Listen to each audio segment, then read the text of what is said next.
Welcome to American Crossroads. This is your host, Joshua Phillip, and today we have Mark Meckler. He is the co-founder of Tea Party Patriots and also the founder of Citizens for Self-Governance. So Mark, great to have you on. Good to be with you. And I see here you're saying that a new poll says 66% of Americans believe Independence Day is one of our most important holidays. What an interesting poll, because a lot of polls I see seem to suggest that socialism is rising, people are turning against their country, and patriotism is falling, and the whole world is burning around us and this stuff. So it's nice to see a encouraging poll for once. And what do you think the cultural reasons are for this poll? Well, I actually think that both of those things are true. I think socialism is rising. I think the lack of education about our founding is causing people to turn away from founding ideals. But at the same time, I think it's very deeply embedded in Americans' DNA. The idea of American exceptionalism, the ideas from which the founding sprang, the idea that the individual has primacy in our society, individual sovereignty. These are things that resonate deeply inside of most Americans. So while I think the numbers are shifting, we still have 2/3 of Americans that believe in the founding ideals.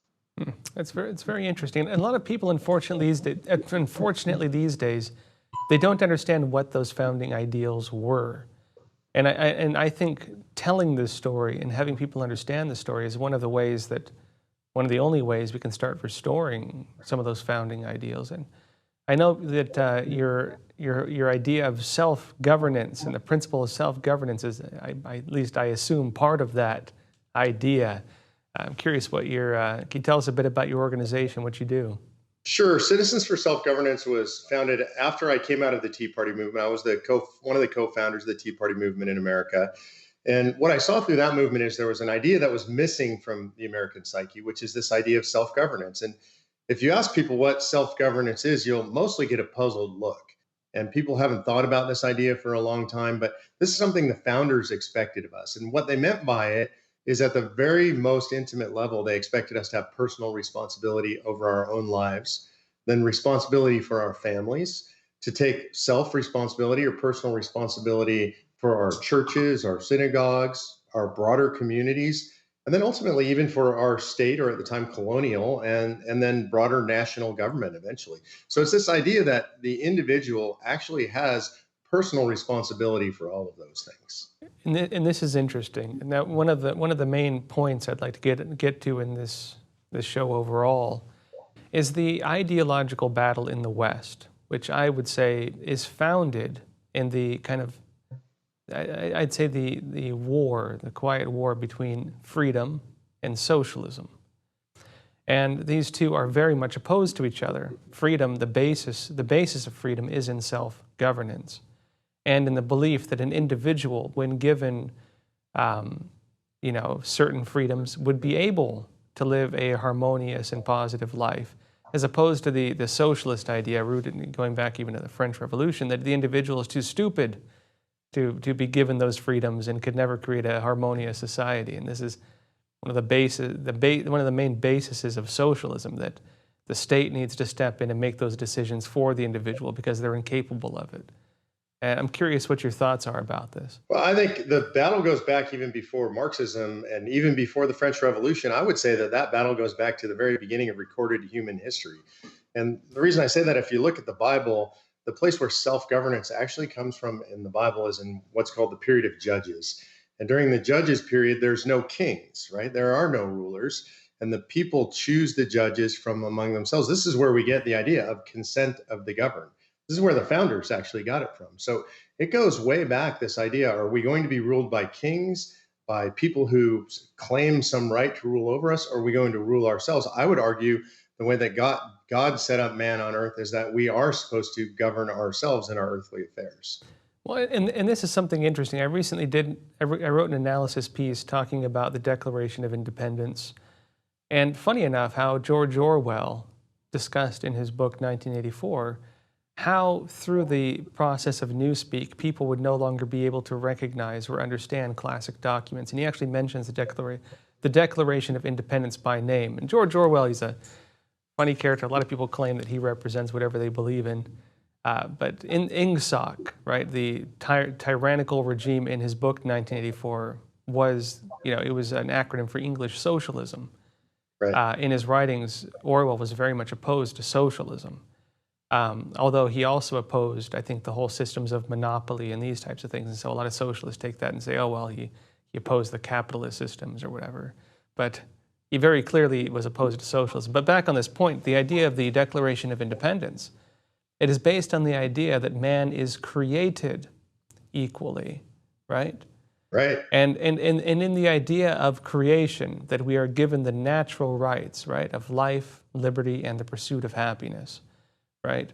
And that the nature of government, according to them, is merely to ensure, on behalf of these God-given rights, that individuals are allowed to have them, to uphold these natural rights. And that was really a revolutionary concept. That was not a... Although, you could say European society was based on the same basic religion and beliefs, the application of them was totally different in the United States as it was anywhere else. And that was a real radical idea. This also ties into, Frederick Bastiat in his book, The Law, talks about very similar principles and what is the nature of government. What is the purpose of government, and where does government draw its power? Government draws its power from the consent of the governed, according to him and according to our founding fathers. And I'm curious, what are your thoughts about this? Well, I mean, you're hitting what I would describe as the main line of classical liberalism, classical liberal thinking, right? And this is another place you're talking about the misuse of language or newspeak. Liberalism, classical liberalism sounds like what you and I are, right? We believe in the primacy of the individual rights, self-governance, that governance is instituted among men just simply to protect those rights, doesn't give them rights. We believe in a pre-existing natural law. This is classical liberalism. Bastiat expressed it incredibly well. The founders took from guys like Bastiat and Montesquieu and others to create our government. They also took from the Bible, which is a place that was drawn on throughout history. And so if you look at the founders, I think one of the fundamental differences between the founding time and the way we operate now is the founders had a deep connection to both history and theology, right? They were riding a crossroads of Athens and Jerusalem, and they received logic, the idea of logic and science from Athens. They received the idea of morality, spirituality. They received the idea of what is the meaning of God, what is the meaning of existence from Jerusalem. That crossroads, that intersection creates Western civilization. And our leaders at the time of the founding understood that crossroads, and they read from that crossroads. I think there was a common canon at the time of the founding. If you talk to most of the founders, there are 56 signers of the Declaration of Independence. Each of them owned and read a Bible. Each of them had read the histories of Rome and Greece and the ancient republics. They understood the heritage upon which they stood, and the government was built upon that heritage. That's very different than our system today. The folks in Washington, D.C., and frankly, both parties, when I listen to them speak, they understand nothing of that history and heritage. This is an interesting point. And I think one of the main threads that differentiates the American kind of a revolution or war for independence, I guess I'd rather call it, as opposed to things like the French Revolution, is in fact the belief that that rights are given by God. And, not to get religious on people, but this is part of the founding, and it's one of the main threads of I'd say government in the West, not just the West, but even Chinese systems. I read a lot about how the ancient Chinese systems worked. For example, they believed that the emperor follows heaven, or the people follow the emperor follows heaven. If the emperor is not following heaven, the people have a duty to overthrow the emperor. Right. And they didn't have government in most time. It's 5,000 years of civilization. They had a few hundred years of pretty crazy chaos, but 5,000 years of civilization, pretty much a steady government, and except towards the ends of each dynasty. But they typically didn't have government below the county level. People were allowed to govern themselves to a good degree, and you had in the United States a very similar idea based on very similar principles, that government, right? The government works through the consent of the governed, and if it no longer represents those basic rights given to people, life, liberty, and the pursuit of happiness, then people have a responsibility to overthrow it. Which was the basis of their Josh, I rebellion. want to jump in right here because there's an important poll that's out right now that says 72% of Americans don't believe that the federal government any longer has the consent of the governed. And so think about how extraordinary that is. Almost 3/4 of the American people believe that those in Washington, D.C. are governing us without our consent. That means we're in dangerous waters, in my opinion. That's a pretty serious issue when you think about it, actually. I think just to go back to going into this point a bit more, we were talking about the idea of kind of how should I say it? The idea of God when it comes to natural law and the rights of man, right? The French Revolution was I think they studied Rousseau and Robespierre and Voltaire. They all studied the same classics as the American founders. They studied the same Greek and Roman classics. They had the same basis in classical education, which was basically the same collection of books. The difference is they thought government was the highest power in the land, and that government, absolute government, should be able to determine the lives of every person. G.K. Chesterton, who's in turn of the century, late 1800s, early 1900s writer, wrote in his first article of G.K.'s Weekly, which was a book, it was his weekly newspaper talking about what he saw as the new problem of interventionism, not just Bolshevism and socialism, but even monopoly and these kinds of things that he was against. He says that there was a key difference between the new revolutionary and the old revolutionary, which is the old revolutionary, he'd stand in the ruins of the old corrupt empire and he'd say, look at how this corrupt government took advantage of the people. Look at how this corrupt government, squashed our rights. So the new revolutionary is utterly different. He stands in his high place and says, look at the ignorant masses. Look at how poorly they educate their children. Look at how he abuses, his brothers.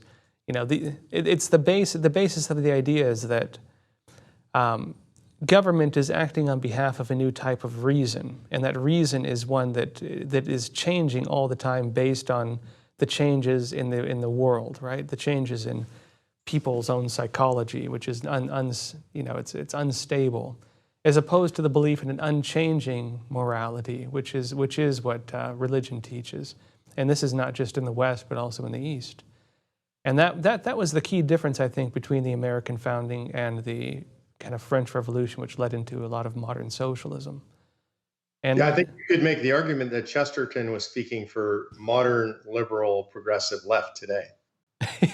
Well, and that's the irony. That's the real irony. Yeah, those are the words that they're using, right? What we would describe that as is the ruling elite.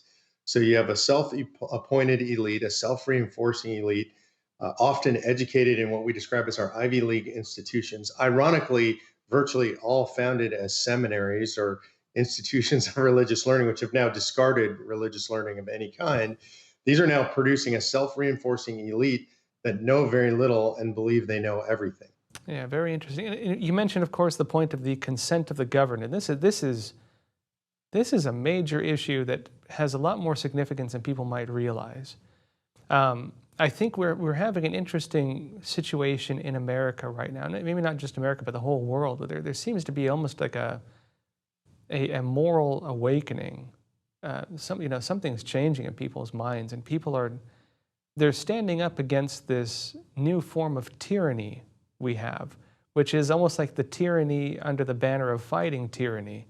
I call it the morality of immorality. It's this belief that there are no morals, and moralism is relative. Morality is relative, and it's those who speak against it who are immoral. It's the idea that the state should dominate every element of a person's life because that is compassion, as opposed to giving people freedoms and rights and ensuring that they have the ability to start a business and take care of themselves, right? You start stripping what these you away. just described, in my opinion, is the antithesis of the ideology of the American founding. The founders, if you study the founding period, I think it's hard to understand it without studying the pre-founding period. And there's not a lot of written about that, to be honest with you. When somebody first asked me what I knew about the period before the founding, before the American Revolution, I thought back to my grammar school, my junior high, my high school education, and I thought Jamestown, right? The Mayflower Compact. I was just there at Plymouth, got to see Plymouth Rock, very cool. I knew a lot about that. And then the American Revolution. And I didn't really learn anything in between there. And somebody asked me, how long is the time period between Jamestown, the Mayflower Compact, the American Revolution? And my answer was a blank. I honestly had zero idea. I tried to think about is it 100 years? Is it 70? I didn't know. And when I did the homework, what I found is most historians will tell you about 158 years. Now, that's an extraordinarily long period of time. It's 5 generations roughly. And there's not much written about it. Does that mean nothing happened in that period in American history? Of course not. Lots of stuff happened. And in fact, I think the most important thing in American history happened during that time period, and that's called self-governance. We were here. The people who came before us were here. They had very little influence of the crown because you're across an ocean. Colonies were small and somewhat insignificant when they started. They learned to govern themselves. They got used to governing themselves. By the time of the American Revolution, the idea of self-governance is so ingrained in the American people, 5 generations, that the idea that the British would try to impose their will on the colonists, it just made no sense to them. Yeah, the American character is something interesting. I can tell you, I'm mixed race, and being mixed race, it's not, it's kind of cool because you get to experience different cultures even within your own family. But I had an identity crisis growing up, which was that I didn't feel like I had my own culture. I didn't fit in anywhere. It wasn't until I started traveling and got married, of course, to my wife, but traveling, and I realized I do have an identity, and that is I am an American. And it's unfortunate that many Americans don't see being an American as an identity. And it's a very specific identity. It's an identity of a person who likes to think for themselves. It's an identity of a person who likes to do things themselves and not rely on someone else, not wait around for someone else to do it for them. I think it's why Americans, you could say they have this trait of, conspiracy theories. It's because, as you want to call it that, I think it's kind of a name-calling thing, but I don't think it's right. But it's because they like to draw their own conclusions. Right. And then the conclusion doesn't always fit the established narrative. This is how Americans do things. We like to look at information ourselves and draw our own conclusions on it, hit or miss. I think you're nailing something very important at the center of what it means to be an American. I describe it as we are the DIY culture. We're the do-it-yourself people, right? You've traveled all around the world. This is a story I tell. I've been all over the world, spent a lot of time in Asia, Europe. There's something that we do as Americans, which is very common, and you won't think it extraordinary at all, and nobody's watching this will think this is extraordinary. If you walk into a restaurant and you have a group of 8 and you see 2 tables with 4 seats at each table, you're very likely to gather your friends around, push the tables together, move the seats, and create an 8-seating table, an 8-top, right? That's like a normal thing to do.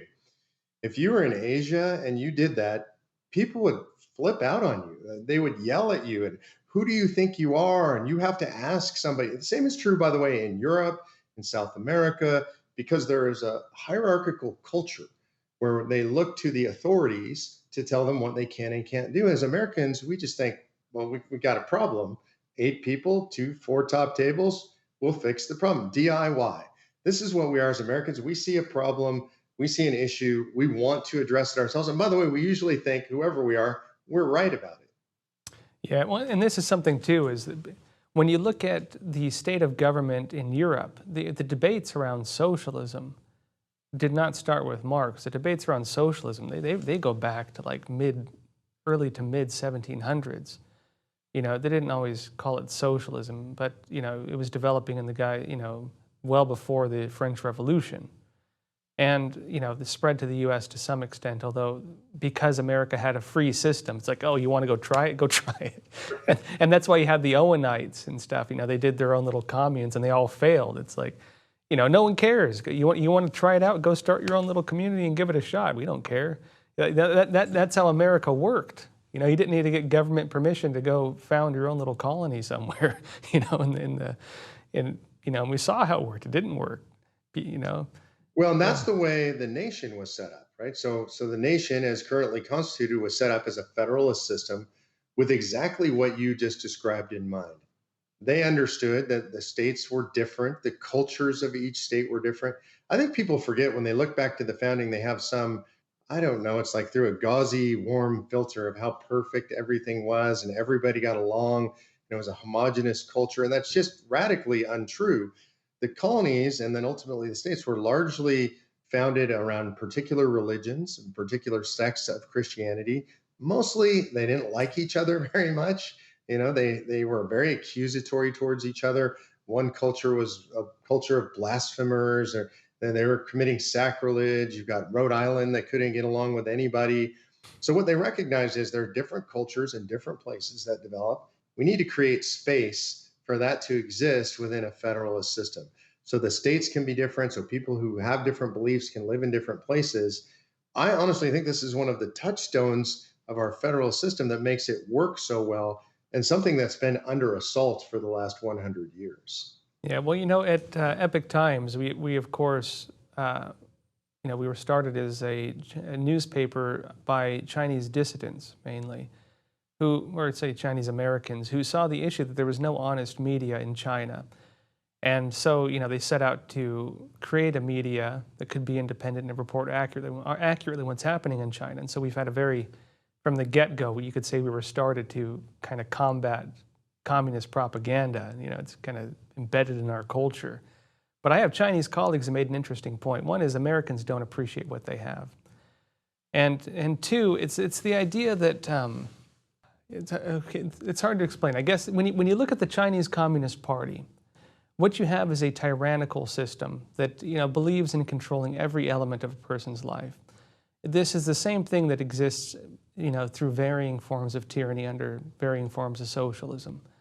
You're getting into now free speech laws and things like that, and especially in Europe and Australia, where they don't have the Constitution protecting these kinds of things like the U.S. does. It's easy for them to trample on that. But one of the reasons that some of my Chinese colleagues have told me that the Chinese Communist Party hates the United States so badly, and also why the Soviet Union hated the United States so badly, is because the United States demonstrates that people, when given the ability to choose how they live, to have self-governance, can create not only a stable society, but a prosperous society. And so on an ideological level, the success of the United States, as long as it exists, as long as it's seen, communism could never succeed, because people would look to the United States and see that they stand against everything you're telling us, and they are more prosperous than we are. And which is why one of the cornerstones of Soviet disinformation was to try to paint the United States as chaotic and filled with crime and filled with racism and these things, which is ironic because these are regimes that in varying forms killed somewhere between 100 million and 150 million people, in 100 years. Mao Zedong alone killed somewhere between 50 and 70 million people. You're hitting on another thing in American culture that I think is really important right now, and I think we missed something with the quote unquote fall of communism. At the end of World War II, we had the war crimes trials, the Nuremberg trials, and that was a global spectacle painted for all to see in Technicolor, so everybody would understand the evils of Nazism and fascism. We wanted the world to see that and put it on trial, show the horrible crimes, so that no one would ever forget what happened, and so that hopefully we wouldn't repeat that. When communism fell, quote unquote, when the wall came down in Berlin, when the Soviet Union broke apart and became Russia, and some of the satellite states broke apart, there was no equivalent trial. And in fact, there was no international widespread condemnation of communism. You mentioned the figure, I think it's roughly accurate, 140 million people roughly killed under the auspices of socialism and communism over the last 100 years. Who's been called to account for that? Where have the trials been? What do young people today know of communism? And the answer is virtually nothing.